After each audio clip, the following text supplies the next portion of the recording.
Today we're going to tell you about 10 of the best things to do in Chicago. So let's begin. Welcome to our channel, where we share with you all the amazing places on this planet to put on your bucket list. If you're new here, we know you're going to like it here.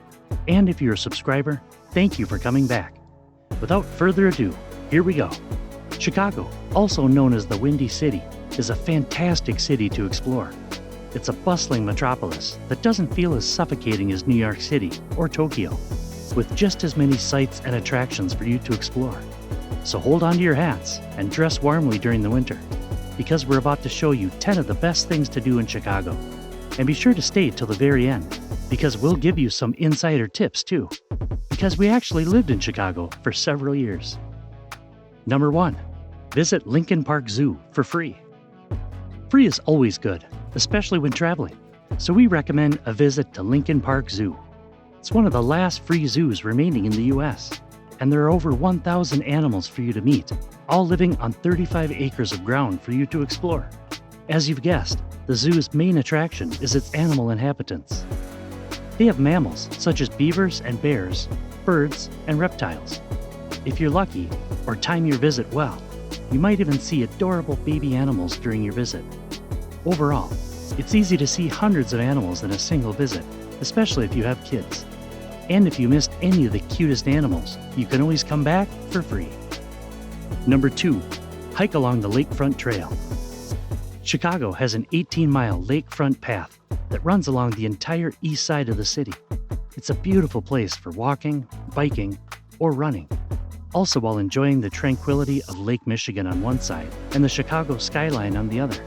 You'll find dozens of free parks and public beaches as you go along, so your kids won't get bored of walking.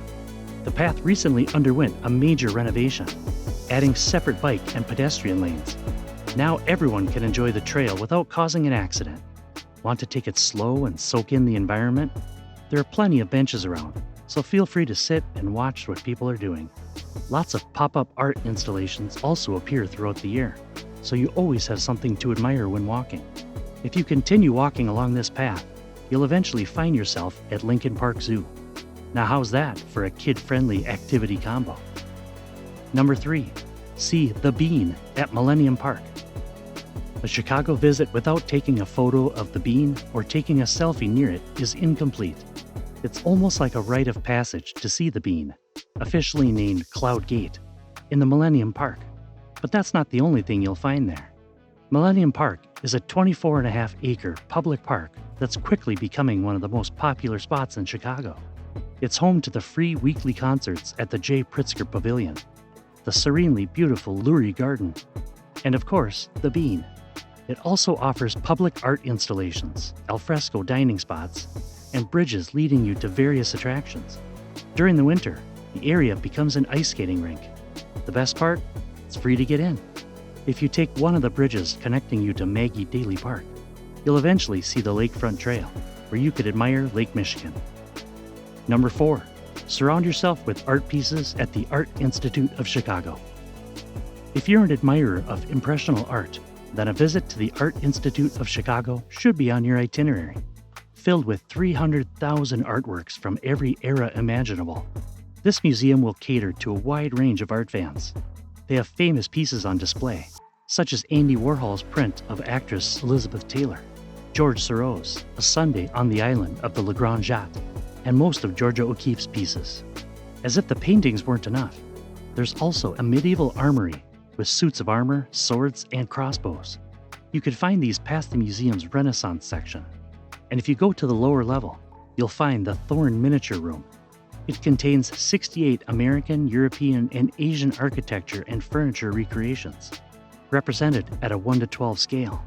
Indeed, it's the best way to observe architecture without using up too much space. Not much into Impressionism? That's fine, you could still admire the museum from the outside, thanks to the 2 bronze lion statues standing guard at the entry. Those statues alone are a sight to see. Number 5. Admire the Chicago River.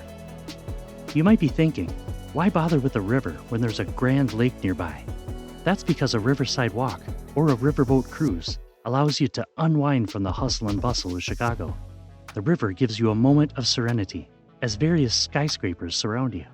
And did we mention it's really photogenic? The boat cruise you can take is on the Chicago River Architecture Cruise. It's a 90-minute tour where you'll see over 50 buildings, bridges, and historic sites. Aside from the history and information, you'll also hear about the Great Chicago Fire and how the city managed to recover. Don't feel like sailing around the city for 90 minutes? You can walk around it instead. The Chicago Riverwalk is a 1.6-mile-long path with plenty of opportunities for shopping and dining. It may not be as detailed as a boat tour, but you get the luxury of taking in the city at your own pace. Number 6, try some deep dish pizza. Though it's more like a pie than a pizza, deep dish pizza is Chicago's contribution to the pizza world. Also known as Chicago-style pizza, this pie has an unusually high crust edge and loads of melty, gooey cheese. The sauce is on top of the cheese instead of underneath, which makes the crust look enormous. No one knows how it really started, and several deep dish pizza joints in Chicago claim to have initiated the trend. Pizzeria Uno, for example, is usually what most reporters cite as the birthplace of deep dish. But descendants of other local pizzerias also claim that they've been doing deep dish far longer than Pizzeria Uno. So if nobody knows who started it, then whose pizza is the best? No one knows the answer to that either, as each pizzeria's recipe is different. Our advice? Visit multiple pizzerias so you could try and compare them for yourself. Number 7, grab a Chicago hot dog. If you don't feel like gorging yourself on a deep dish pizza, try another staple, the Chicago hot dog. This isn't just your ordinary hot dog in a bun thing. It's loaded with a specific set of toppings. Purists get upset at any joint that does this wrong. So what is the Chicago hot dog? It starts with a steamed poppy seed bun, holding an all-beef frank, topped with yellow mustard, chopped onions, sweet pickle relish, dill pickle spear, tomato slices, hot peppers, and a dash of celery salt. And yes, it's quite loaded for a humble hot dog bun. But the flavors work together amazingly well when you take a bite. Oh, and never put ketchup on it. It's for your fries only. Would you like to try one of these loaded hot dogs? Superdog Drive-In is a trusted institution, so you can't go wrong with them. Not to mention the traditional drive-in service they offer. You'll be entertained just watching the servers zip around from one car to another. Or try Wolfie's if you want a char-grilled hot dog. Or how about having some fun and trying a hot dog at the Wiener Circle? Number 8, view the Chicago skyline from above. If you're not afraid of heights and want a breathtaking view of the Chicago skyline, then you should definitely go up to the Willis Tower Skydeck Ledge and 360 Chicago's Tilt. Both offer views of downtown Chicago from over 1,000 feet up, but they both have something unique for you. Willis Tower's Skydeck Ledge is on the 103rd floor of the building, and it's 1,353 feet above the ground. Visitors step in a glass box extending 4.3 feet from the building, giving you views of the city and beyond. Are you feeling brave? Look down just to see how high up you really are. Feeling braver still? Head over to 875 North Michigan Avenue, formerly the John Hancock Center. On its 94th floor is 360 Chicago, another observatory deck similar to the Sky Deck, or step into another glass box called Tilt. At 1,030 feet up in the air, the box slowly tilts 30 degrees downward. Please note that the ledge and tilt experiences are separate from the admission fees you'll pay to access each observatory. If you purchase a Chicago City Pass, admission to both observatories is included, so you'll only have to pay for ledge and tilt. Number 9, go to Navy Pier. You can't miss that massive Ferris wheel, so you may as well visit Navy Pier and ride on it. Called the Centennial Wheel, it's a 200-foot Ferris wheel built in 2016 to celebrate the 100th anniversary of the Navy Pier's opening. It has climate-controlled gondolas, so you can enjoy beautiful views of downtown Chicago, regardless of the weather. When you're done at the Centennial Wheel, walk around to explore Navy Pier's 50 acres of attractions and experiences. You don't have to stick with just rides either. Navy Pier has plenty of restaurants and shops for you to visit, along with a few parks and gardens.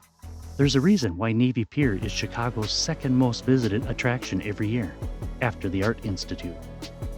Number 10, relax at the Garfield Park Conservatory. If you want a break from city life, a visit to the Garfield Park Conservatory might be in order. Garfield Park Conservatory is one of the largest glass gardens in the world housing over 100,000 plants. Even more impressive is that it was built in 1908 and sprawls over 10 acres. It might be humid inside, but at least you can enjoy the pure, fresh air. The conservatory is free to get in, but donations at the door are accepted. Once you step inside, you could explore various rooms with their own themes based on plant types. For example, the desert house is filled with cacti and other succulents. The fern room showcases multiple ferns, and the aroid house displays some of the most popular houseplants. Visit during the spring and summer to enjoy the flower shows, or come in winter to step away from the snow and transport yourself back to greener times. And now it's time for some of that insider information we promised.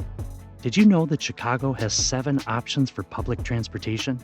They include CTA buses, the L, or the Chicago elevated version of Metro, the Metra, or suburban train, the Chicago Pedway, system of pedestrian underground tunnels or overhead bridges, bike share program, Chicago Water Taxi, and the hop-on, hop-off buses and Segway tours. Be sure to try all of them so you can say you've lived like a true Chicagoan. Chicago has so much to do, catering to just about any type of explorer out there. Whether you're into museums and open-air parks, or just want to eat your way around, Chicago will surely have something for you. And we've only just covered a tiny portion of those activities. Do you know of other excellent places or activities for people to visit in Chicago? Comment below. And if you enjoyed this video, you're definitely going to love this other video from our channel. Be sure to like and subscribe if you want more content like this. See you soon, and until then, bon voyage.